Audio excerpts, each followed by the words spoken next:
ఒక్క అవకాశం మెరుగైన వేతన ఒప్పందం తీసుకురావడం మా బాధ్యత. కార్మికులకు అండగా నిలవడం మా కర్తవ్యం.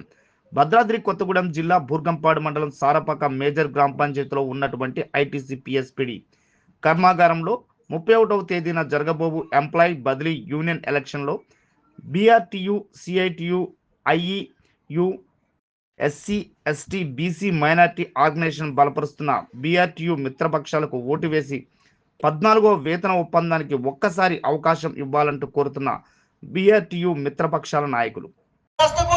వేతన ఒప్పందం పూర్తి పారదర్శకతోటి వేతన ఒప్పందం చేస్తా ఉన్న బీఆర్టీ మిత్రపక్షాల పాలన గుర్తుపై ఓటు వేస్తారా?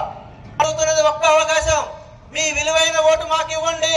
మీ బంగారు భవిష్యత్తును నిర్మించే విధంగా మంచి వేతన ఒప్పందం, 14వ వేతన ఒప్పందం మీకు అందిస్తారని కోసం మేము చెప్తా ఉన్నాం.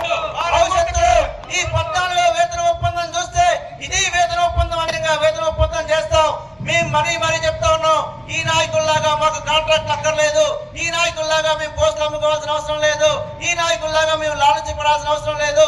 కేవలం కార్మికుల కోసమే పనిచేస్తాం, కార్మిక వేతన ఒప్పందాల కోసమే పనిచేస్తాం అని చెప్పి సభాముఖంగా హామీ ఇస్తూ ఈ అవకాశం బడుగు బలహీన వర్గాల ఆశాజ్యోతి, అన్నగారిన వర్గాల అన్న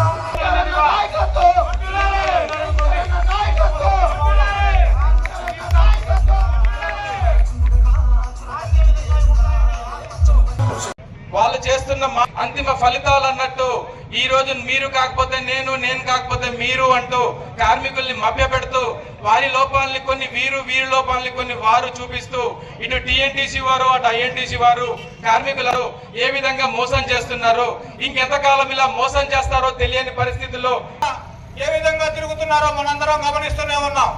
నేను ట్రేడ్ యూనియన్ ఏంది ఇంత అనుకోవచ్చు, ఎవరన్నా అంత అతిగా మాట్లాడినాను. అతిగా కాదు, అవగాహనతోటి మాట్లాడుతున్నా. బదిలీ అనేవాళ్ళు ఉండొద్దు, ఉండకుండా రెగ్యులరైజ్ చేపిస్తాం. మీరు అవకాశం ఇవ్వండి, రెగ్యులరైజేషన్ మొత్తం. ఒకవేళ అది చేయకపోతే నేను అదే మాట చెప్తున్నాను, మీ ఐటీసీలో కాదు, నేను ట్రేడ్ యూనియన్లోనే పనిచేయను. నేను అది కూడా చెబుతున్నా. మీరు అంత గట్టిగా మీరు ఇది గెలిపించండి. ఇది ఈ పని మాత్రం అంత సీరియస్గా తీసుకొని మీరు గమనంలో పెట్టుకొని పనిచేయండి. ఏవైనా మిత్రపక్షాల మిత్రులందరికీ కూడా పేరు పేరున విజ్ఞప్తి చేస్తున్నా. అందరం ఐక్యం. ఇక్కడంతా ఇదంతా ఇందులో అయినా ఫస్ట్ గా తీసుకున్నటువంటి బిడ్డును చూడండి మీరు. నేను ఈ సందర్భంలో ఈ సారపాక సెంటర్ లో నా మాట వినేటువంటి వ్యక్తులు కూడా తెలుసు. నేను సారపాక సెంటర్ లో అనేక మీటింగ్లలో కండక్ట్ చేసినటువంటి మీటింగ్లలో మాట్లాడాను. ఇందులో నెంబర్ 1 ఏముందో మీరు ఒక్కసారి మేనిఫెస్టోలో చూడండి. ఇది కార్మికులకు సంబంధించినటువంటి ఒక ఆఫీసును కట్టాలి. బాగా గుర్తుపెట్టుకోండి. అంటే కార్మికుడికి ఏ సమస్య వచ్చినా